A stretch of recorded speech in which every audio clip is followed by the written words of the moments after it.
What if the very pain you're trying to pray away is actually pointing you to your purpose? What if the battles you thought were breaking you were actually revealing who you're called to be?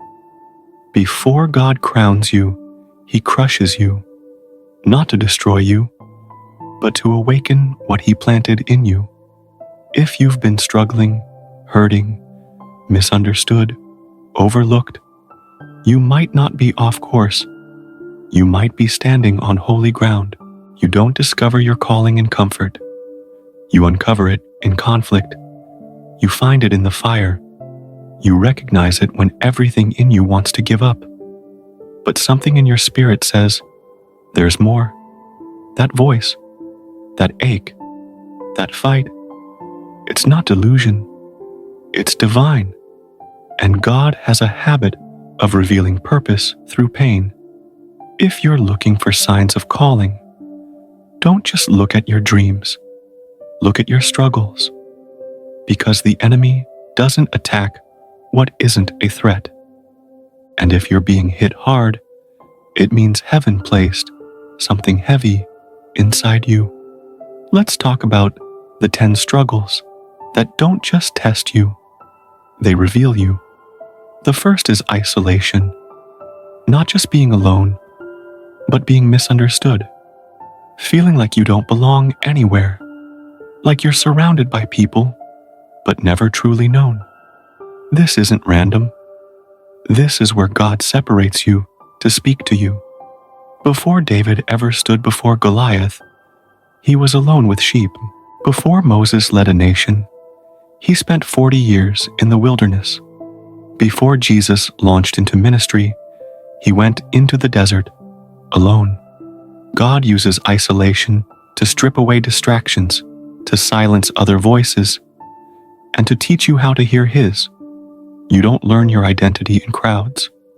You find it in caves. And if you're in one right now, it doesn't mean God left. It means He's getting ready to release you.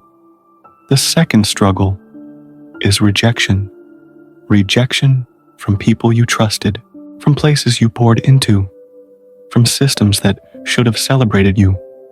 But instead, they closed the door. They shut you out. They left you out. Hear me. Rejection is not the end of the road. It's redirection to a better one. Jesus was rejected in his hometown. Joseph was rejected by his brothers. Esther was an orphan.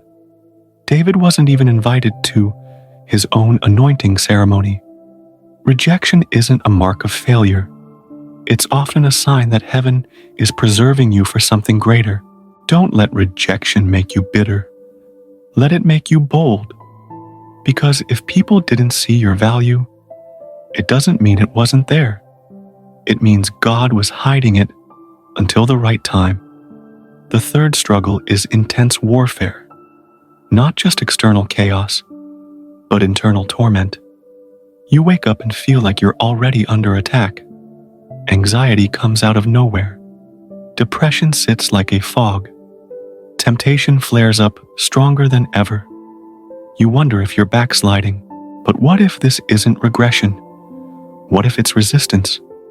What if the warfare is a sign you're entering territory the enemy doesn't want you to occupy?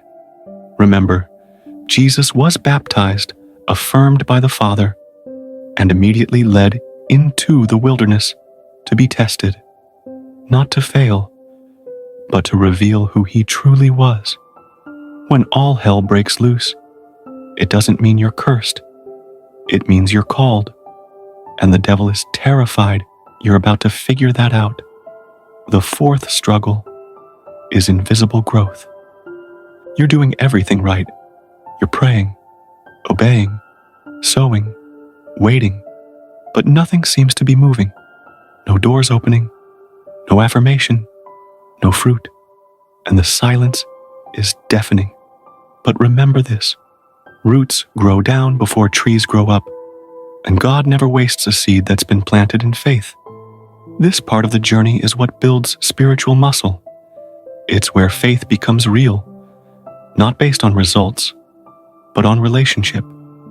Abraham waited, Joseph waited, Hannah waited, and all of them were entrusted with something so weighty it had to be delayed until they were ready. You're not behind, you're being built, and what God is doing in you is greater than what's visible around you. The fifth struggle is divine frustration. You look around at your life and feel this holy discontent, like what you're doing isn't all there is. You can't settle. Even when things are good, they don't feel right. You're grateful, but you're not satisfied. That's not entitlement. That's calling. That's the Spirit stirring something deeper. Like Paul in Acts 17, when he walked into Athens and felt provoked by the idolatry. That fire in your belly, that sense that something has to change, that's not arrogance, that's assignment. God is agitating you for activation. He's letting you feel the weight of what you're meant to carry. So you'll stop ignoring it and start embracing it. If any of this sounds familiar, it's because God is speaking, not in thunder, but in the tension, not in burning bushes, but in broken places, not in visible crowns, but in invisible crushing. And if you can learn to stop resenting your struggles and start reading them as signs, everything shifts. You'll realize you're not being punished. You're being positioned. You're not being abandoned. You're being anointed. And it may not feel good, but it's doing something good in you. This is only the beginning, because there are more struggles that are actually sacred, more battles that are actually blueprints. But before we go further, pause and feel this. God is not wasting your pain. He's not wasting the nights you cried on your pillow. He's not wasting the prayers you whispered through trembling lips. He saw every moment. He counted every tear. And He's been writing a story where even your wounds will speak. The struggle isn't the sign you're broken. It's the confirmation that you're becoming. You see, most people try to run from struggle. They try to pray it away, avoid it, numb it, or pretend it doesn't exist. But if you belong to God, really belong to Him, then you start to see struggle differently. You start to see it not as a detour from destiny, but the very road that leads to it. The enemy tries to convince you that struggle means something is wrong with you, that you're off course, forgotten, unworthy. But God uses the exact opposite. He uses the pain the enemy sent to destroy you as the fire to define you. And if you've made it through the first 5 struggles, you're already being refined. But it's time to go deeper into the struggles that hurt more, because they carry more. Struggle number 6 is repeated failure. You've tried, you've fallen, you got up again, and fell harder. You've made progress only to relapse. You've committed only to get distracted, and you've started to wonder if maybe you're just not cut out for this. Maybe you don't have what it takes. But hear this. Failure doesn't disqualify you from your calling. It proves you have one. Look at Peter. Bold, passionate, all in. And yet he denied Jesus 3 times. Publicly. In the moment Jesus needed him most. And still, Jesus came back and said, "Feed my sheep." Why? Because failure doesn't cancel your identity. It prepares your heart for humility. It crushes pride. It shatters self-reliance. And it brings you to your knees. And God does His best work with people who are on their knees. Failure is a filter. It filters out the fake. It filters out the hype. And it reveals the ones who are real. Not because they never fall, but because they never stop coming back. That's you. You're still here, still praying, still hoping, still willing to try again. That's not weakness, that's strength. Because when you've tasted failure and still choose obedience, that's when you're most dangerous to hell. Struggle number 7 is spiritual jealousy. And it's hard to admit, but it's real. You see others walking in what you prayed for. You watch them succeed while you're still waiting. You hear testimonies that echo your own prayers, but not your results. And slowly, envy creeps in. You start comparing. You start doubting. You feel forgotten, maybe even angry. And the enemy loves this. He'll say, "See, God skips over you. You're not enough. You'll never catch up." But here's the truth. Spiritual jealousy isn't a curse. It's a clue. It's pointing you to a dormant desire God planted in you. That ache, that sting, it means you know deep down you were made for more. So instead of letting it turn into bitterness, let it become fuel. Turn comparison into confirmation. Let the victories of others remind you that God is still moving. He hasn't run out of favor. He hasn't lost your file. Their blessing isn't proof you're late. It's proof that God is on schedule, just not your schedule. And when it's your time, it won't be secondhand. It won't be a leftover miracle. It'll be tailor-made glory, pressed down, shaken together, and running over. Until then, worship like it's already yours. Struggle number 8 is opposition from your own family. This one cuts deep because it's supposed to be safe, but for many, the greatest source of criticism, doubt, or discouragement isn't strangers. It's blood. Parents who belittle your vision, siblings who mock your convictions, spouses who don't understand your fire, and it makes you question everything. God, if you really called me, why is it the people closest to me who resist it the most? But Jesus said it clearly. A prophet is without honor in their own home. Even his own family questioned him. Even his hometown tried to throw him off a cliff. So no, it doesn't mean you're wrong. It means you're in good company. God often hides greatness in familiarity. People close to you saw your growing pains. They remember your failures. They define you by who you were, not who God says you are. But their blindness doesn't limit God's ability to use you. Sometimes the ones who should have believed in you the most will be the last to see it. Don't let their doubt drown out God's direction. Their lack of support doesn't change your assignment. Keep building, keep becoming, and let your fruit speak louder than their opinion. Struggle number 9 is financial lack. And this one is especially confusing because we've been taught that God's favor always looks like abundance. So when the bank account dries up, when bills pile high, when you're stretched thin and can't see a way out, it makes you feel cursed. It makes you question if God still cares. But here's the truth. Sometimes God allows financial struggle to shift your source. So you stop depending on money and start depending on Him. So you stop chasing provision and start chasing the provider. He fed Elijah with ravens. He sustained the widow with a jar of oil that never ran out. He pulled taxes from a fish's mouth, and He hasn't changed. The struggle might not be about punishment. It might be about repositioning. So you learn to walk by faith, not by budget. So you learn to trust the God who provides daily manna, not just annual plans.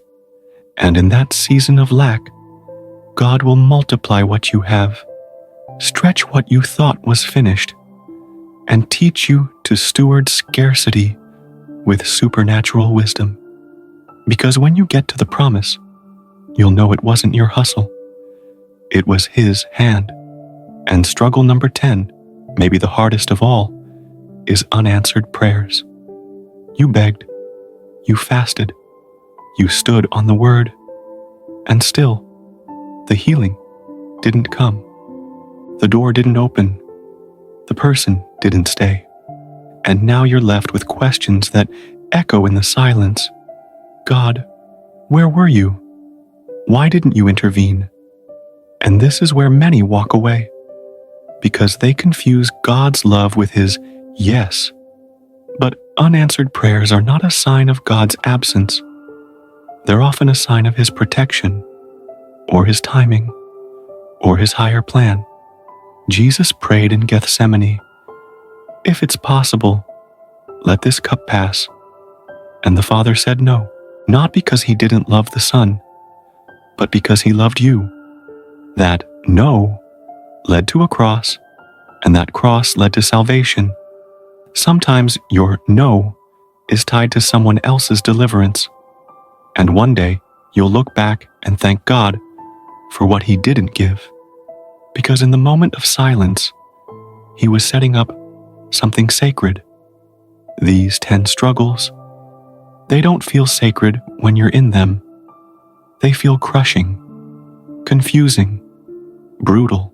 But what if the weight you're carrying is the very proof that God has placed something glorious inside of you? What if everything the enemy told you disqualified you is the very thing God is using to set you apart? Don't let the pain lie to you. Let the pain teach you. Let it lead you. Let it refine you. Because if you're walking through any of these 10 struggles, you're not off track.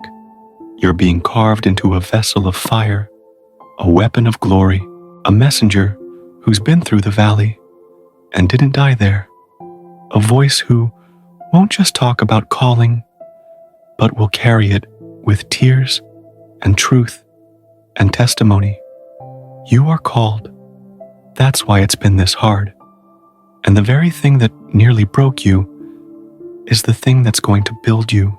Now that you see the struggles for what they really are, not setbacks, not punishments, but divine mirrors reflecting your identity, the question shifts from why am I going through this to what do I do with what this has shown me?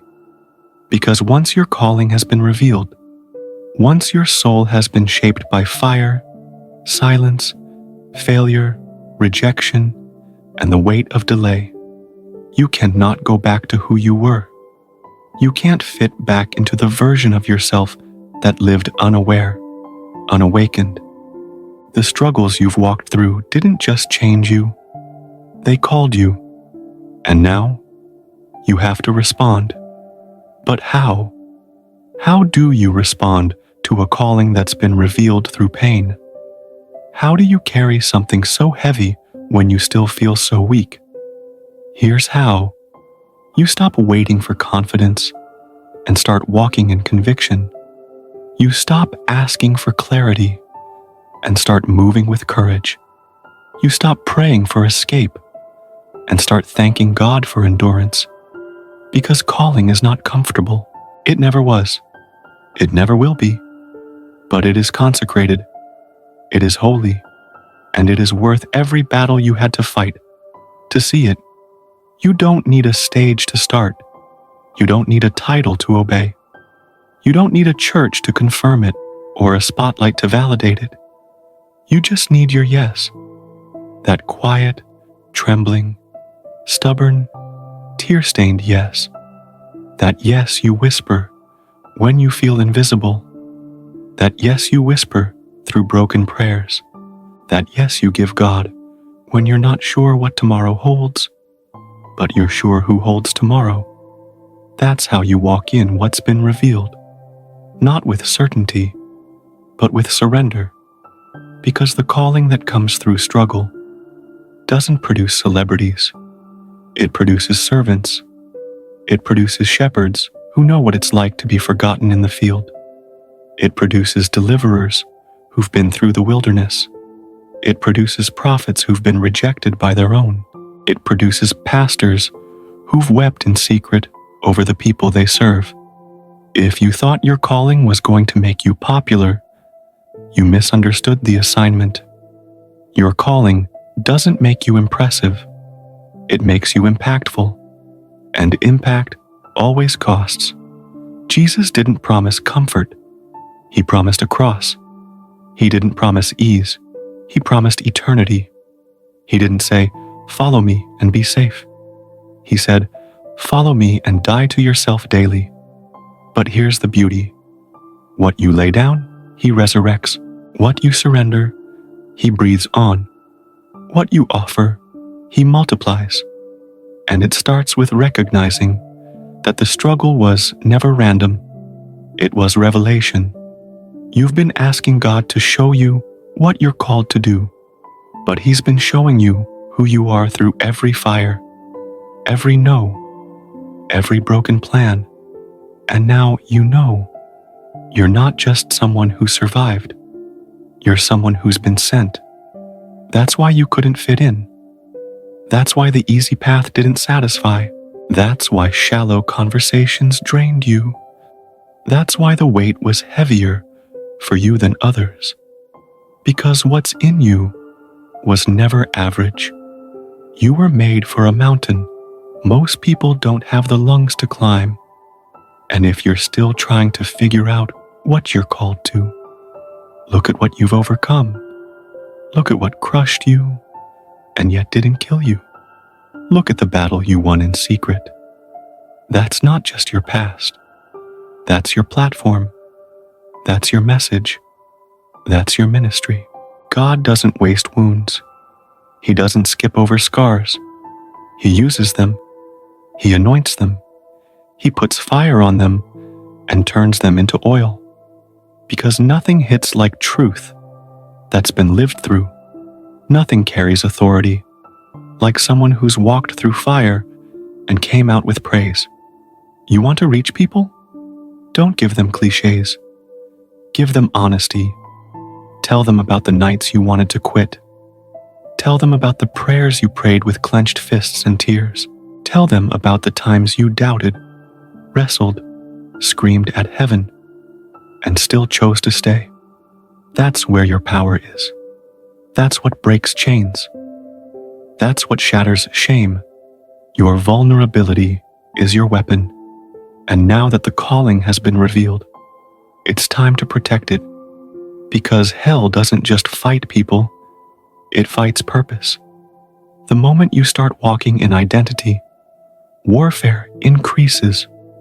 Distractions multiply. Temptations intensify. But don't be surprised. Be anchored. Put on the full armor. Stay in the secret place. Watch your surroundings. Everyone who claps for you isn't called to you. Everyone who says amen isn't anointed for your next season. Guard the oil. Guard your peace. Guard your focus. You're not building something for man. You're building something that heaven is backing. And don't forget this. The same struggle that revealed your calling will try to haunt you in your calling. The insecurity that used to keep you quiet will try to silence you again. The rejection that once made you doubt will try to creep back in through subtle offense. The fear of failure will whisper when God calls you to leap. But now you know. You've seen too much. You've endured too much. You've lost too much to turn around. When those old lies rise again, look them in the face and say, "Not this time. I know who I am now." This is the moment you stop apologizing for your fire. Stop shrinking for comfort. Stop playing small so others won't feel exposed. If the struggle revealed the calling, then let the calling shine. Let it speak. Let it flow. Let it take up space. Not for ego, but for eternity. Because the world doesn't need more impressive people. It needs more surrendered vessels. And you, right here, right now, you are one of them. You are the answer to someone's prayer. the voice to someone's silence, the healing to someone's hurt, the light to someone's dark room. And it took all 10 struggles to form that in you. So breathe. You're not crazy.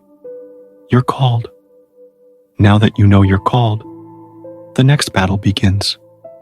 Not the one around you, but the one within you. Because carrying a divine calling isn't just about walking forward. It's about constantly choosing not to shrink back. And the enemy doesn't just fight what you do.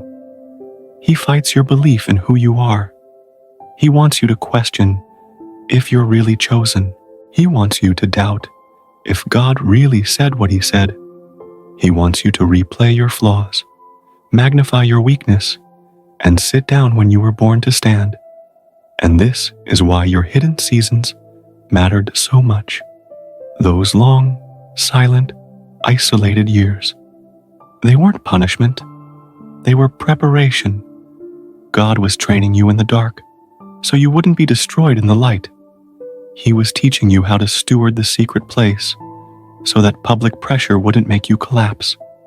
What you learned when no one was clapping, the tears, the fasting, the broken worship, the buried pride, that's what will carry you when the stage shows up, when the favor multiplies, when the door opens wider than you ever imagined.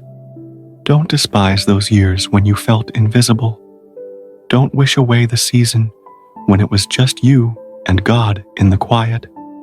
Because when the noise comes, and it will come, you'll crave that silence again, that stillness, that sacred simplicity. Because in that place, you learned the sound of his voice. You learned how to move when he whispered, and how to wait when he didn't say a word. You learned how to walk without being seen, and how to serve without being celebrated. That's not just survival, that's strength. Do you know why David could face Goliath without fear? Because he faced lions and bears when no one was watching. He didn't need a crowd to prove who he was. He didn't need a sword to fight for him. He didn't even need Saul's armor, because calling doesn't need man's permission. It just needs God's presence. And you have that. You've been given access. You've been trained in secret. You've been tested without applause. You've been proven in fire. So when the battlefield shows up, the opportunity, the opposition, the platform, you won't need to find your identity. You'll already know it. That's the kind of vessel God trusts. Not the loudest, not the flashiest, but the most surrendered. The ones who've been through too much to play games. The ones who know how to be led before they try to lead. The ones who are more in love with his voice than their own platform. If he called you, he will equip you, but he will also empty you first of ego, of control, of fear, of the need to be liked. Because you can't carry breakthrough for others if you're still bleeding from needing validation. Let him empty you. Let him prune what no longer bears fruit. Let him silence every voice but his. Because what he's about to trust you with carries weight. It's not just ministry. It's mantle. It's not just purpose. It's people. Souls are tied to your obedience. And you don't get to choose the ripple effects. You just get to choose your response. And listen, there will still be days you feel the struggle. Days you wonder if you're built for it. Days where insecurity creeps in. Where warfare feels louder than the promise. Where the weight feels too heavy for your shoulders. But don't forget who's walking with you. Don't forget the one who called you, knew every weakness before you ever said yes. He chose you with full knowledge of your mistakes. He anointed you knowing every flaw. He equipped you knowing you would fall, but still get up. He's not asking for perfection. He's asking for presence, for partnership, for pursuit. When Moses said, "I'm not eloquent," God didn't argue. He said, "I'll be with you." When Jeremiah said, "I'm too young," God didn't agree. He said, "I'll put my words in your mouth." When Gideon said, "I'm the weakest," God said, "Go in the strength you have." Do you see it yet? Your excuses don't cancel your assignment. God always sees more in you than you see in yourself. But the enemy will try to replay the struggle like it's still your identity. He'll try to bring the voice of failure back like it still has the final say. But now you know. The very thing that tried to disqualify you is what trained you. The depression didn't destroy you. It taught you how to breathe in dark rooms. The betrayal didn't break you. It taught you how to forgive. The silence didn't shut you down. It taught you how to hear God when no one else is speaking. Now you walk differently. Not arrogantly, but with authority. Not because you're perfect, but because you're planted, rooted, grounded, shaped by fire, proven by time. Your voice carries weight now because it was crushed before it was released. Your presence carries oil now because it was pressed when no one was watching. You're not just walking into destiny, you're carrying destiny. And as you begin to step into rooms you once only prayed about, remember the struggle, not to relive the pain, but to recall the purpose. The struggle is your testimony. The scars are your proof. The tears are your offering. And every place of agony will become an altar, a place where others will encounter God through your obedience. You're not here by accident. You didn't survive for nothing. You didn't fight hell just to live an average life. You were marked. You were set apart. You were chosen. And now, you are ready. This is the part where it all comes together, where the battles make sense, where the tears find meaning, where the wilderness doesn't feel like a curse, but a classroom. You've been asking God to show you your purpose, to clarify your destiny, to confirm your calling, and the whole time, He's been showing you through the struggle, through the silence, through the storms that didn't stop you, through the pain that didn't poison you, through the fire that didn't finish you. He wasn't just testing your strength. He was showing you your identity. You thought you were forgotten, but you were forged. You thought you were behind, but you were being built. You thought you were disqualified, but you were designated. Those 10 struggles, they weren't delays. They were divine markers, heaven's fingerprints carved into your soul, reminding you that you're not ordinary, you're not random, you're not weak, you are called. And now, you can't unsee it. You can't unfeel it. You can't unknow what He's revealed. So what do you do now? You walk, not in fear, not in perfection, not with every step mapped out. You walk in faith. You walk with tears in your eyes, but fire in your belly. You walk like someone who's been sent, not by man, but by the Most High. You carry the oil of every battle, the wisdom of every wound, the anointing of every private victory that no one clapped for but heaven. And when the enemy tries to remind you of who you were, you remind him of what you survived.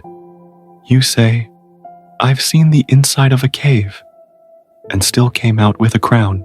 I've been misunderstood by those I love, and I still chose forgiveness. I've worshipped through silence. I've fasted through fear.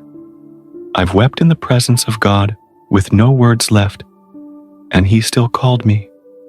That's who you are now. You're not a victim of life. You're a vessel of glory. You're not a product of pain. You're a proof of promise. The struggles you thought would end you, they became the soil where your roots grew deep. The days you thought were wasted, they were the very ones that shaped your capacity. The nights you almost gave up, heaven was leaning over, whispering, "Hold on, you're almost through." And now, you're here. No, maybe everything hasn't changed yet on the outside, but you have. You no longer question if God can use you. You know He's been preparing you the whole time. You no longer need others to approve your walk. You're too busy being obedient. You no longer fear the unknown, because now you know who goes before you. This isn't about hype. It's about heaven. It's not about a platform. It's about people, souls, destiny. You've been raised up for such a time as this, and everything in your past has been pointing you toward your purpose. The enemy should have taken you out when he had the chance, but he didn't. And now, you're rising. Rising with perspective, with fire, with stories, with scars, with a mantle on your shoulders and a mission in your mouth. You've got too much anointing to stay silent, too much oil to stay small, too much history with God to stay hidden. This is the season you step out, not because you're ready, but because He is. And when you step into it, the door, the opportunity, the calling, the assignment, don't downplay your process. Don't minimize your journey. Don't apologize for the weight you carry. Speak with conviction. Serve with humility. Lead with compassion. And most of all, stay anchored. Stay in the secret place. Stay in the Word. Stay in His presence. Because it was never the gift that sustained you. It was always His grace. And if you're still in the struggle right now, if you're still in the dark, still asking when, still wondering how, don't you dare let go. If there's breath in your lungs, there's purpose in your life. If you're weeping, He's collecting every tear. If you're confused, He's still guiding every step. You are not alone. You are not forgotten. You are not abandoned. You are chosen. You are anointed. You are called. And what the enemy meant for evil, God is turning into a mantle. So rise, with trembling hands, with shaky legs, with nothing but a whisper of faith. Rise anyway, because your struggle wasn't just your suffering, it was the sound of your calling being born.